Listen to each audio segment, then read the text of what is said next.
बचपन में जब बालक को चलना भी नहीं आता है, तब चलने के लिए भी, पैर से चलने के लिए भी एक सहारा की आवश्यकता होती है। हमने देखा है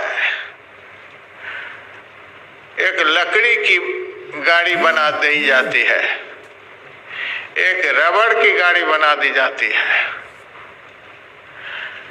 और उसके सहारे बच्चे को चलाया जाता है और धीरे धीरे चलते चलते वह बच्चा चलना सीख जाता है और उसके बाद उस गाड़ी को ढकेल देता है, फिर स्वयं से दौड़ने लग जाता है। बिना पैर के कोई चल नहीं सकते, लेकिन आरंभ में जब चलने की शक्ति नहीं रहती है, तब चलने के लिए भी पैर के होते हुए भी जब तक पैर मजबूत नहीं हो गया है, चलने के लायक नहीं हो गया है, तब तक के लिए सहारा चाहिए। पैर को मजबूत करने के लिए, सुदृढ़ बनाने के लिए, पैरों को आगे बढ़ाने के लिए सहारा की आवश्यकता होती है। तो गुरु महाराज कहते थे चलने के लिए पैर चाहिए। यह पैर क्या है? वह सगुण साकार उपासना है और बिना सिर के कोई जी नहीं सकते। सिर क्या है? निर्गुण निराकार उपासना है। सगुण के बिना साधना का आरंभ नहीं हो सकता और निर्गुण साधना किए बिना साधना में परिपूर्णता नहीं आ सकती।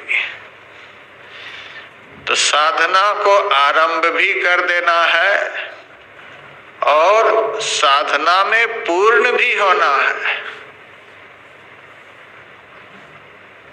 आधी अधूरी भक्ति किसी काम की नहीं होती है। भक्ति ऐसी हो जो पूर्णता तक पहुंचाए, भक्त को पूर्ण बना दे। निर्गुण निराकार साधना भक्त को पूर्ण बना देने वाली साधना है, लेकिन आरंभ में यह नहीं है। गुरु महाराज कहते थे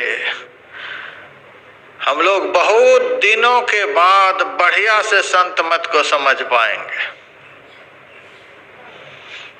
कहने के लिए है कि हम बहुत समझ गए हैं, हमारी साधना पद्धति सबसे उत्कृष्ट है, लेकिन गुरु महाराज एक आध बार प्रवचन में कह दिए हैं कि लोग समझते हैं कि हम सत्संगी हैं, लेकिन यहाँ बहुत कम लोग सत्संगी हैं।